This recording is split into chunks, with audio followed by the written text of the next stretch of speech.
Saudara, perkembangan terbaru dari kasus Vina, banyak saksi bermunculan. Salah satunya adalah seorang satpam yang mengaku menolong korban Vina dan Eki 8 tahun silam. Seorang warga bernama Suroto menyebut ia menemukan kedua korban dengan jarak berjauhan di TKP.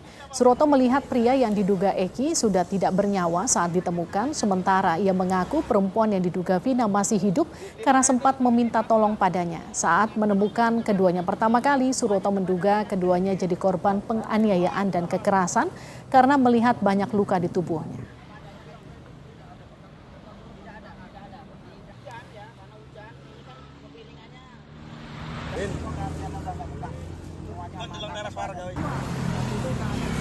Yang paling bawah laki, agak maju lagi kurang lebih 4 meter atau 5 meter itu perempuan, motor lagi ada kurang lebih 6 meter ada di atas. Meninggal.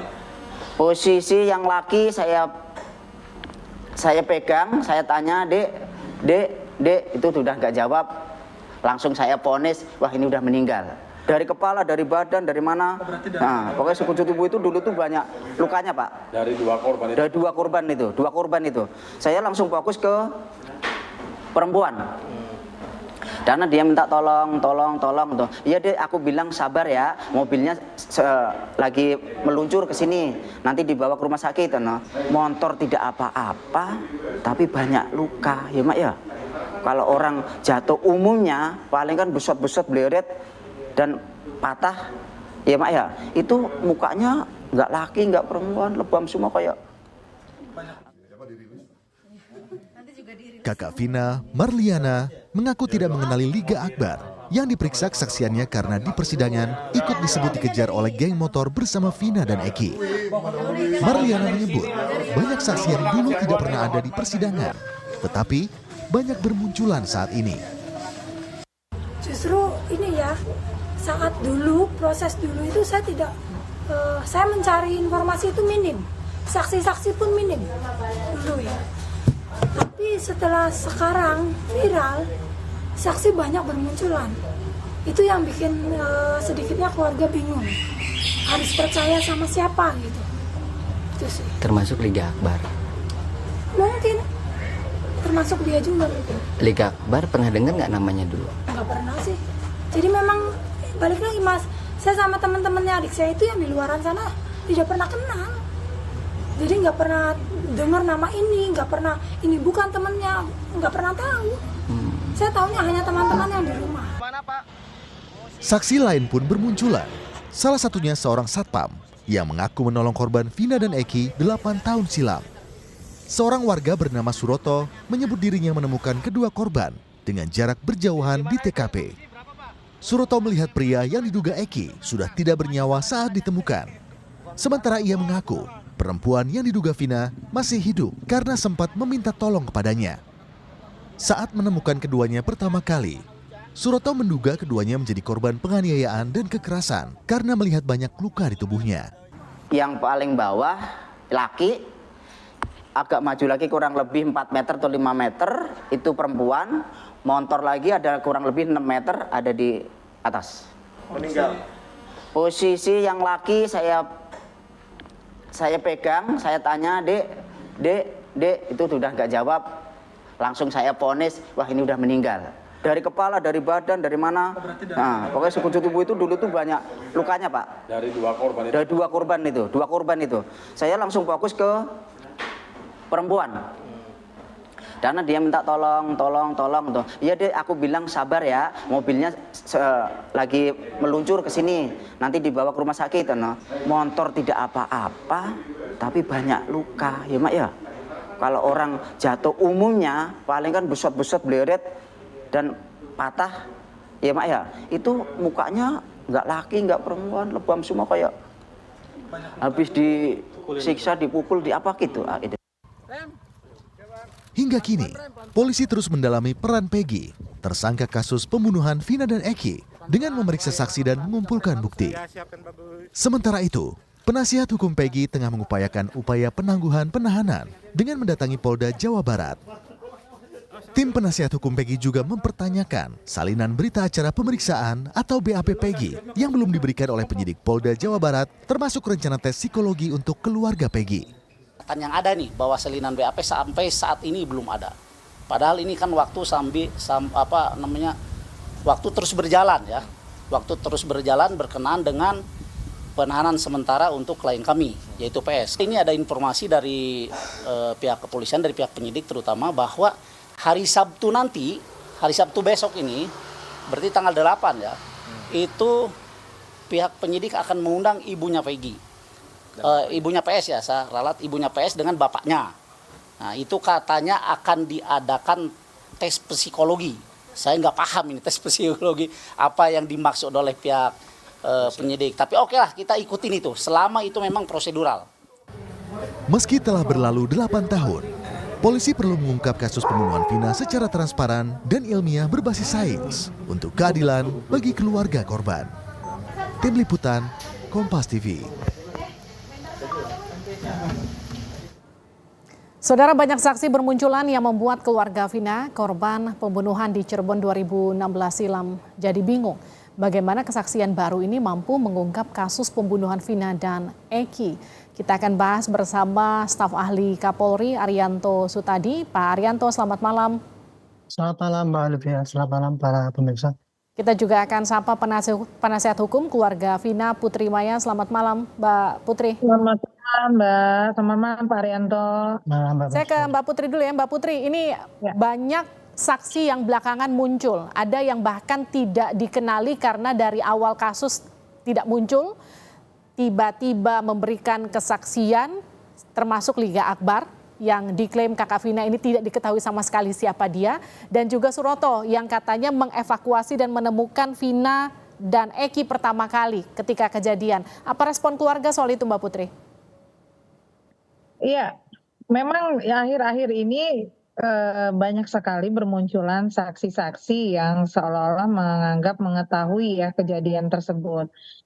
Tapi pada intinya sih kami menerima ketika itu memang. Mbak Putri. Tapi kalau tidak salah ya Liga Akbar itu di dalam putusan ada itu sih Mbak. Ada itu di dalam putusannya si Saka kalau nggak salah ya. Itu saya lihat ada nama Liga Akbar. Baik, artinya Liga Akbar ini bukan orang baru yang tiba-tiba muncul setelah viral ya? Kenapa kok sekarang pada muncul gitu kan, satu persatu. Namun kan ini akhirnya kan menimbulkan pro dan kontra. Karena kan kita lagi. Mbak Putri, mohon maaf suaranya terputus-putus. Benar-benar kami kan lagi fokus untuk pembunuhan Vina dan Eki gitu kan. Jadi siapapun yang memang dirasa mengetahui secara langsung, melihat, mendengar dan merasa. Mbak Putri. Ada upaya-upaya seperti pemaksaan nanti dan lain sebagainya timbul lagi. Bukan begitu ya Pak Arianto ya? Iya. Ya, muncul semua kesaksian. Baik Pak Arianto, ini bagaimana dengan tadi salah satu yang disebutkan oleh Mbak Putri ini kuasa hukumnya adalah kesaksian yang baru saja tiba-tiba muncul. Kalau pertanyaan saya sama Pak Arianto gini, ini sebetulnya akan membantu proses pengungkapan kasus ini atau justru memperumit karena jadi makin simpang siur? Tidak, itu membantu proses pengungkapan yang terjadi. Baik, suara baik. Baik Pak Arianto, silahkan dilanjut. Ya.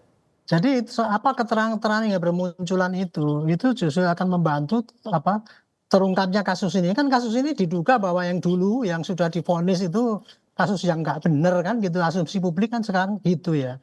Karena bermunculan kesaksian-kesaksian dan analisis-analisis daripada pakar dan sebagainya, bermunculan lagi pengacara yang puluhan itu membantu. Itu kan menunjukkan bahwa yang dulu itu tidak benar seakan-akan gitu, karena framing dari media itu.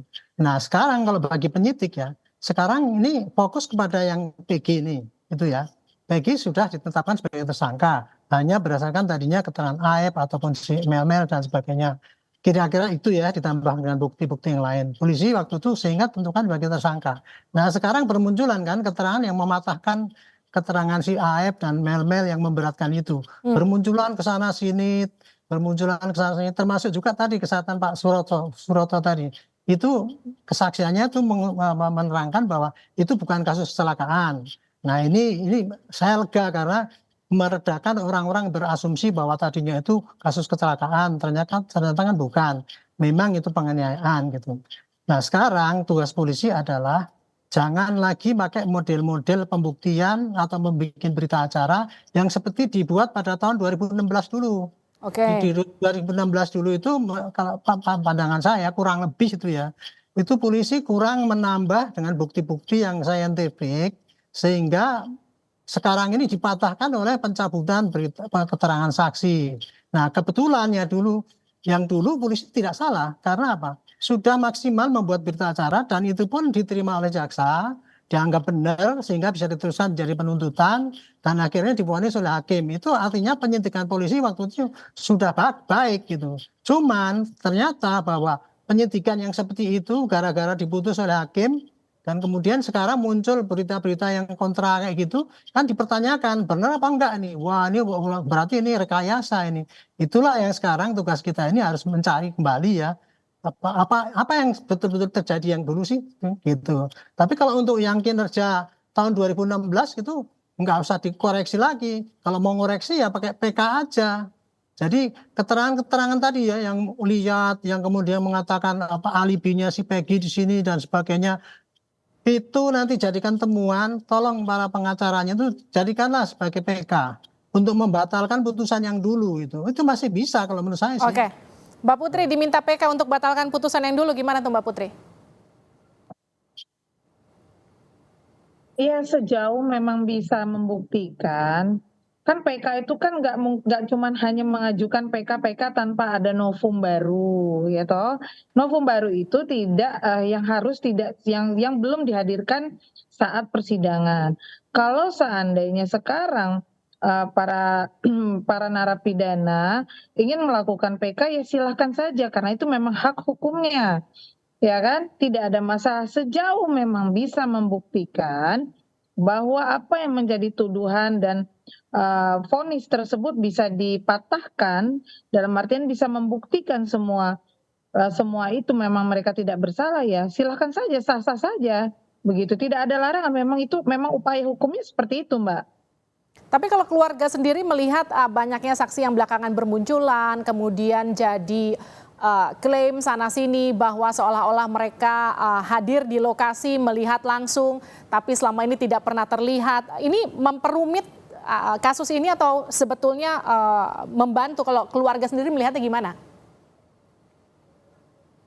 Jadi sebenarnya Mbak, memang pasti yang pertama adalah bingung dan apakah ini benar ataukah tidak gitu kan, termasuk kami juga sebagai kuasa hukum juga pasti bingung nih mana yang benar mana yang salah. Tetapi sejauh memang pembuktian atau keterangan mereka bisa mendukung dan bisa mengungkap fakta-fakta, ya tentunya kami akan pikirkan itu dan kami juga akan meminta kepolisian untuk lakukan pemeriksaan tambahan terhadap mereka yang menganggap mengetahui begitu Mbak. Nah ini ke Pak Arianto, kalau keterangannya kontra dengan hasil pemeriksaan atau penyidikan dulu di 2016, bagaimana proses verifikasinya Pak Arianto? Enggak sih, polisi tidak akan memeriksa dengan kontra dengan 2016 Pak, enggak. Polisi sekarang ini cuma mau membandingkan keterangan yang memberatkan si Peggy ya. Keterangan si Peggy itu kan memberatkan AF dan Memen dan sebagainya. Sekarang dikonter dengan para ini yang saksi yang bermunculan.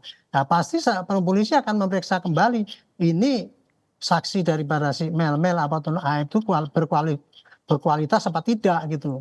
Karena tadi kan pengacara mengatakan kok pakai psikologi segala itu. Nah ini usaha polisi untuk untuk membuktikan ya apakah keterangan yang disampaikan saksi-saksi yang meringankan itu tadi bohong apa tidak gitu. Supaya nanti tidak disangka polisi milih-milih cuma dengar keterangan dari si AF yang keterangan si ibu itu nggak sampai gitu. Kalau pakai psikologi nanti bisa kelihatan kalau seandainya toh dia masih bersikuku pada keterangan itu, nanti di depan sidang akan terbuka itu, dibuka kan di situ keterangan ahli mengatakan wah ini dia bohong apa tidak atau lie detector mengatakan ini bohong apa tidak. Itu jadi situ lebih gamblang lagi menimbangnya itu mana yang memberatkan, mana yang meringankan. Jadi bagi saya ya kalau ada informasi bermunculan itu sebagai tantangan polisi untuk membuktikan kembali bukti awal yang dipakai untuk menentukan Peggy sebagai tersangka itu apakah kuat enggak gitu. Didukung dengan scientific crime investigation, artinya dengan pembuktian bukan hanya pada keterangan saksi doang gitu ya. Dengan keterangan yang lain ya terpaksa dilihat lagi bukti awal, kemudian mungkin kalau ada CCTV, mungkin kalau ada rekaman HP masing-masing waktu itu ada di mana, itu lebih akan menguatkan terangan yang sesungguhnya gitu. Jadi intinya sekarang polisi dihadapkan kepada tantangan harus betul-betul teliti menguji ya kesaksian yang dijadikan sebagai bukti yang cukup untuk menentukan si Peggy sebagai tersangka. Nanti kalau seandainya bukti kesaksian ataupun apapun itu dianggap sudah cukup dan sudah tidak terbantahkan oleh keterangan-keterangan yang meringankan si Peggy ini, pasti polisi akan mengirimkan ke jaksa. Nah, di sini peran jaksa. Jaksa meneliti ini kira-kira kuat enggak bukti ini untuk kalau saya jadikan tuntutan. Ya mudah-mudahan seperti dulu gitu. Nah, kemudian nanti di hakim bisa dilihat. Dan saya kira ya hakim besok ini tidak akan ya dalam tanda petik gegabah ya seperti yang dilakukan pada tahun 2016 dulu. Kok tidak diperiksa ininya dan sebagainya itu kok bisa memutus kayak gitu. Ya mudah-mudahan ketemu hakim yang tidak mudah percayalah dengan berkas polisi itu ya. Tetapi dia dengan betul-betul ingin mengungkap kasus ini apakah yang terjadi itu sesuai dengan diceritakan di BAP atau bukan. Karena cerita itu adalah yang ada terjadi di pengadilan. Oke. Dari situ hakim akan memutus gitu. Saya ke Mbak Putri. Mbak Putri, kuasa hukum Egy itu kan bertambah, ada puluhan kuasa hukum ya yang kemudian katanya meminta tanda tangan untuk kuasa hukum jadi kuasa hukum Egy. Tapi sejauh ini sudah ada koordinasi antar Anda, kuasa hukum Vina dengan kuasa hukum Egy terkait dengan perkembangan kasus ini yang bertambah banyak saksinya? Kalau koordinasi perihal perkembangan Egy, kami tidak detail menanyakan ya Mbak. Hanya kemarin ketemu dan berbincang-bincang sedikit dan kami juga menyampaikan bahwa ya kalau memang rekan-rekan ingin membela Peggy, kan ada upaya hukumnya, berarti harus segera melakukan pra peradilan itu dalam tahapan di kepolisian. Nah, itu dulu yang lebih dulu harus dilakukan untuk membuktikan apakah penetapan Peggy sebagai tersangka ini sudah benar dan sudah sesuai SOP yang berlaku saat ini. Itu saja sih Mbak, tidak ada komunikasi lanjutan. Kalau kemarin keluarga Vina sempat diperiksa, kapan rencananya akan diperiksa lagi Mbak Putri? Ini belum dapat informasi Mbak. Mungkin kalau memang masih ada kekurangan tambahan nanti akan dipanggil kembali begitu. Baik, terima kasih Mbak Putri sudah bergabung bersama kami. Pak Arianto juga terima kasih sudah bergabung di Sapa Indonesia Malam. Sehat-sehat selalu.